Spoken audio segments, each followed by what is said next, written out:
Jerusalem Dateline. President Obama once called them the JV team, but ISIS is a deadly terrorist group. They're committing unspeakable murders and atrocities, and they're gaining ground in Iraq and Syria. Yet after all this, many people still don't know very much about this radical Islamic group. Take a look. ISIS, or the Islamic State, burst on the international scene in 2014 when it took over huge swaths of Iraq and Syria. Today, ISIS controls a land area the size of Great Britain and is the wealthiest jihadist organization in the world. As it expands, Islamic State forces bring chaos and savagery wherever they go. Despite what we know about ISIS, there is much that remains mysterious until now. In his new book, The Complete Infidel's Guide to ISIS, terrorism expert Robert Spencer reveals everything you need to know about ISIS and how to stop its reign of terror. Robert, first of all, thanks so much for joining us on Jerusalem Dateline. Thank you. Happy to be here. You wrote a book called The Complete Infidel's Guide to ISIS. First of all, Robert, why did you write the book? I think that there is so much misinformation and disinformation about ISIS at the highest levels that it's hamstringing our ability to deal with it, and it's a universal thing.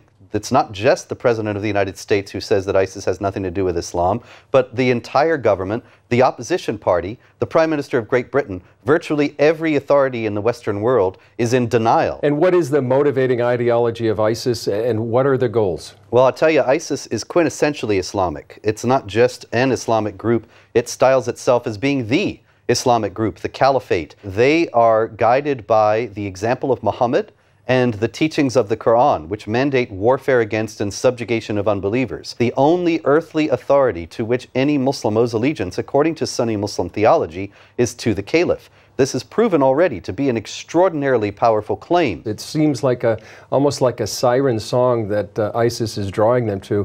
What's the attraction? Well, certainly they do say this is the perfect Islamic state. This is the Islamic state where Islamic law is fully in effect. Nowhere else in the world can that be said. This is the Islamic State where there is the Caliph, and nowhere else in the world can that be said. All these things are based on Quranic teaching, and Muslims know this. You know, it seems like, and you write about it in the book, that ISIS has actually penetrated the United States. There was a story just a few weeks ago about this couple from Mississippi State University that were arrested, but on their way to try to get to ISIS. How has ISIS penetrated the United States? They do it by means of social media. They are very sophisticated in their use of the internet, of Twitter, of Facebook, but the main thing is not so much the means by which the message is conveyed, but the message itself. And that message is powerful among American Muslims because it is so deeply rooted within Islamic tradition. What is their view of the end times? Do they feel like we're on the precipice of the last great battles in Armageddon? Yes, they do, and they think they're going to be able to bring it about within the next 10 years. By the year 2025, they expect to be fighting the titanic last battle between Muslims and non-Muslims, as prophesied according to Islamic tradition by Muhammad himself. He said that the Romans, by which he appears to have meant the Christians, all the non-Muslims, would gather at Dabiq, which is a town in northern Syria that the Islamic State actually does control at this time. What we're seeing right now in the news over here, at least in this part of the world, is just a huge wave of migrants flowing into Europe right now from places like Afghanistan and Syria and Iraq. Do you see this as a potential danger to Western European countries? There is no doubt it's an absolute and immediate danger. Just yesterday, as a matter of fact, there were discovered several Islamic State jihadis among these so-called migrants. And the Islamic State has already threatened, we are going to flood Europe with refugees. They mean refugees who will include among them jihad warriors. Yeah.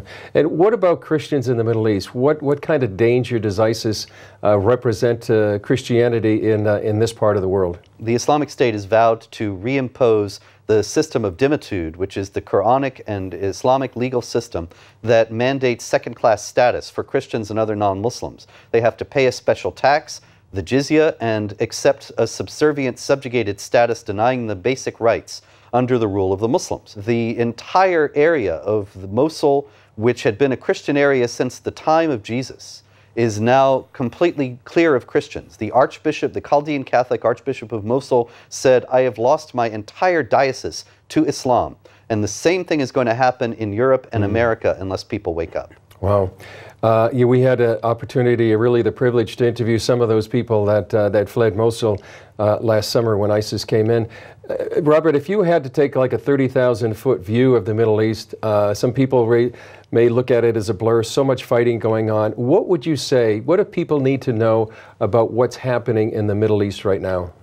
They need to know that the groups like ISIS are not some twisted, hijacked version of Islam that is a terror group that is abhorred and rejected by most Muslims. They need to know that the Islamic State is making recruits among peaceful Muslims and winning broad support among peaceful Muslims by virtue of justifying and explaining their actions with reference to Islamic texts and teachings, the Quran and the Sunnah, the example of Muhammad. And that means that this is an appeal far broader than just the Islamic State itself. And we have to address that if we're ever going to come up with any effective means to counter it. But we also have to remember that this is a spiritual battle, that this is a concentratedly evil force, that they say, we will win because we love death more than you love life. And we know that the author of life will never allow death to conquer life. And so ultimately the Islamic State will not prevail. But we have to understand that this is, just as they say, the struggle between good and evil in a very stark sense. How would you describe or characterize or assess the battle right now by the Obama administration and by other Western powers against ISIS? You know, they're in complete denial. Obama insists that the Islamic State is not Islamic. That hamstrings our ability to fight it in numerous ways. It's an adage as old as warfare that you cannot defeat an enemy that you don't understand. And the Obama administration refuses to understand this enemy. Well, Robert, congratulations on the book. Thanks for being with us on Jerusalem Dateline, and all the best. Pleasure. Thank you.